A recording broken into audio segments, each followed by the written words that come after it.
नमस्कार मंडळी, पुन्हा एका मस्त अशा छोट्याशा मिनी ब्लॉगमध्ये तुमचं स्वागत आहे। दारावर छान अशी रांगोळी काढली होती कारण की तो दिवस होता छान असा संकष्टीचा, तेव्हाचा हा व्हिडिओ आहे। आणि आज ना मी मुलांसाठी काहीतरी स्नॅक्स बनवायला घेणार होते कारण की आम्ही कुठेतरी फिरायला गेलो होतो ना, तिथे चीज बॉल खाल्ले होते मुलांनी। तर परत आपल्याला कधी आपल्याला रेसिपी सगळ्या माहीत असतात पण ना त्या विसर पडतो त्या रेसिपीचा, जेव्हा खातो तेव्हा परत सगळं क्लिक होतं।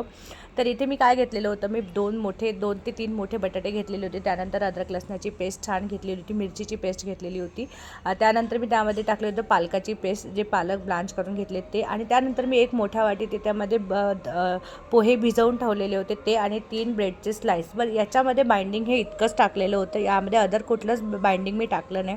त्यानंतर थोडीशी चिली फ्लेक्स, हर्ब्स, याने चव खूप चांगली येते, मुलांना आवडतं हे, तर हे त्यामध्ये ॲड केलं आणि मस्त असं याचा ना व्यवस्थित गोळा करून घ्यायचा। त्यामध्ये कुठलीच पिठं आम्ही वापरलेली नव्हती, याच याच्यावर छान असं बाइंड होऊन जातं। त्यानंतर याचे असे छान गोळे करून घेतले आणि याच्या असं एक टिक्की करून घेतलेली होती। तर ही झाली नॉर्मल टिक्की, ज्याला चीज बिलकुल आवडत नाही तशांसाठी ही टिक्की केलेली होती। तर ह्या टिक्क्या कशा असतात, 2 दिवस तरी तुम्ही आरामात त्याला फ्रीजमध्ये ठेवून ना आरामात त्याला खाऊ शकता। तर मी अशाच पद्धतीने सकाळी केलं, मी म्हटलं संध्याकाळी संकष्टी आहे तर त्याच्यासोबत छान असं असावं काहीतरी म्हणून, तर ते ठेवलेलं होतं मी। मिस्टरांना माझ्या स्पेशली चीजचे पदार्थ आवडत नाही, त्यामध्ये रवा घेतला होता मी एका प्लेटमध्ये, त्यामध्ये तिखट मीठ थोडेसे मसाले टाकून रव्यालाही चव येईल अशा पद्धतीने त्यामध्ये मिक्स करून घेतले। आणि हे जे गोळे आहेत ना, हे छान रव्यामध्ये कोट करून घेतले व्यवस्थितरित्या, आणि याला छान फ्रीजमध्ये मी ठेवून दिलेले होते। तर हे मी मग संध्याकाळी छान तळलेले होते। तर हेच तुम्ही जर करून ठेवलं तर मुलांच्या टिफिनलासुद्धा कामी येतात, आणि चटरपटर मुलांना खायला हवंच असतं, तर त्यासाठीसुद्धा हे कामी येतात। तर पण असे सगळे पदार्थांना खरं सांगू तर टिकतच नाही, आपण कितीही स्टोअर करण्याचा प्रयत्न करा, याची चव आणि जी आपण फ्रोझन आणतो त्याची चव खूप वेगळी असते, त्यामुळे हे तर फस्त होतातच।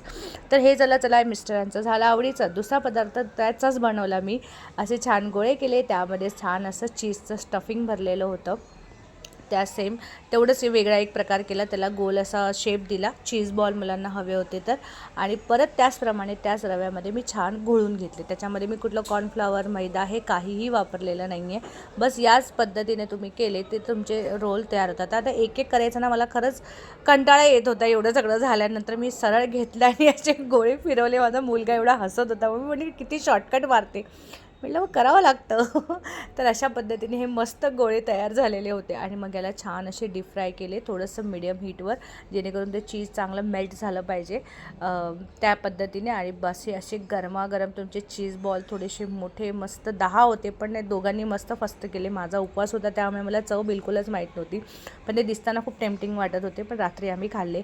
तर असं बघा छान असं त्याच्यामध्ये चीज मेल्ट झालेलं असतं, आणि असे छान असे गोळे तयार होतात। कशी वाटली रेसिपी नक्की कमेंट करून सांगा। बाय।